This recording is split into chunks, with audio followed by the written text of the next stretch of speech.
राजा इंद्रद्युम्न बोले, प्रभु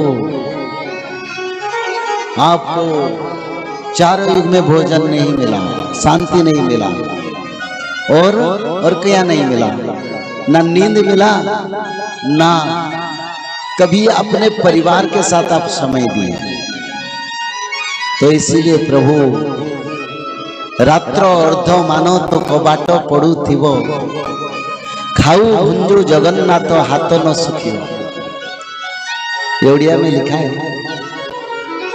इंद्रद्युम्न राजा ने बोले, प्रभु ब्राह्मण मुहूर्त से रात 12 तक आप भोजन करेंगे, हर समय आप भोजन करते रहेंगे और अपने परिवार जगन्नाथ, बलभद्र, सुभद्रा, सुदर्शन 33 करोड़ देवी देवता के साथ यहाँ निवास आप करते हैं।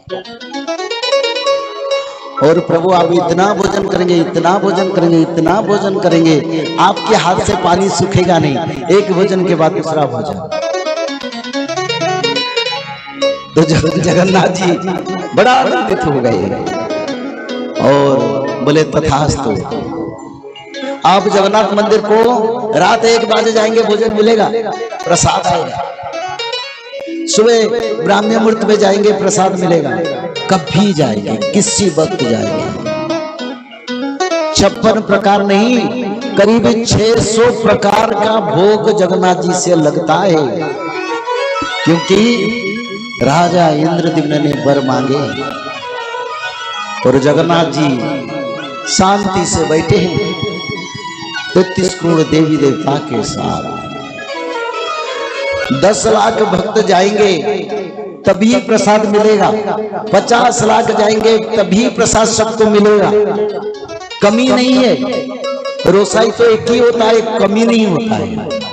इतने खाओ पेट भर जाता है, क्योंकि महाप्रसाद निर्माल्य केवल बैकुंठ जगन्नाथ क्षेत्र में मिलता है। अब बद्रीधाम जाएंगे, भगवान जी वहीं पर प्रसाद खाते नहीं, ग्रहण करते हैं, यानी सूखा दाल, चावल, अनाज सब बद्री भगवान को देना है। और वहीं पर प्रसाद, अन्न प्रसाद नहीं होता है। फिर आप जाएंगे द्वारिका, द्वारिका धाम में सिर्फ सूखा प्रसाद लगता है, अन्न प्रसाद, व्यंजन प्रसाद, कई प्रकार का सुस्वादु भोजन नहीं, बस सूखा प्रसाद खाते, पेड़ा खाते, लड्डू खाते। रामेश्वरम जाएंगे, वहीं पर भी वही प्रावधान है, पर जगन्नाथ क्षेत्र में अन्न प्रसाद प्रभु भी खाते हैं, भक्तों को भी खिलाते हैं। तो इसीलिए इस समय जगन्नाथ क्षेत्र में बड़ा भीड़ भाड़ होता है। रात 3 से लोग लाइन पर खड़ा होते हैं दर्शन के लिए। सारा ब्रह्मांड जैसे एकाकार हो गया सच्चिदानंद जगन्नाथ के साथ। सारा ब्रह्मांड एकाकार जैसे दिखाई देता है। जगन्नाथ के बड़ा आंगन में जन समुद्र रात से सुबह शाम जहां देखा, क्योंकि समय जगन्नाथ की कल की अवतार का। तो इसलिए राजा इंद्रद्युम्न बोले, प्रभु आप भोजन करें, सोएं और आप शांति में रहें। जगन्नाथ जी बोले, तथास्तु। फिर मां गुंडीचा रानी को जगन्नाथ जी बोले, मां तुम तो कुछ वर मांगो, तुम मेरे मासी हो, कुछ वर मांगो। तो माता गुंडीचा रानी बोले, प्रभु साल में एक बार आप रत्न वेदी से जन्म वेदी को जाएंगे,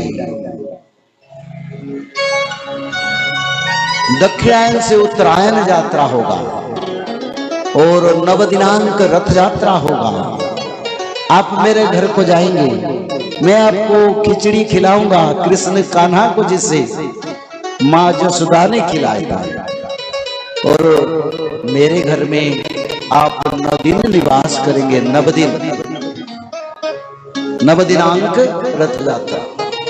भुवन विदित ब्रह्मांड मोहित देवताओं का सर्व का कल्याण के लिए आचांडाल विप्र ब्राह्मण हिंदू मुसलमान क्रिश्चियन जैन कोई भेदभाव जगन्नाथ क्षेत्र में नहीं है। भले मंदिर को नहीं जाते हैं पर साल में एक बार रथ यात्रा में सभी धर्म के लोग जगन्नाथ जी के रथ खींचते, आलिंगन करते, प्रसाद सेवन करते आते हैं। ये ब्रह्मांड का संस्कृति जगन्नाथ संस्कृति। मन्नाथ श्री जगन्नाथ मदगुरु श्री जगत गुरु मदात्मा सर्वभूतात्मा। इसका अर्थ क्या है? यानी एक जो सब बैठो सब एक एक नारायण है, सब में सत्ता ब्रह्म सत्ता विद्यमान है। जब ऐसे समझ पाओगे वृक्ष लता जीव जंतु छोटे से छोटे जीव से बड़े जीव में ब्रह्म का सत्ता को उपलब्धि करोगे तब तुम भगवत प्राप्ति कर पाओगे। तो इसीलिए संसार नारायणमय है, सब में भगवान है, जिसको आत्म साक्षात्कार कहते हैं। जब मानव इस स्थिति को आएगा तब दुनिया की कोई दुख, कोई परिताप, कोई चिंता, कोई समस्या उनके लिए समस्या नहीं बनेगा, वो सबसे सुखी मानव बनेगा।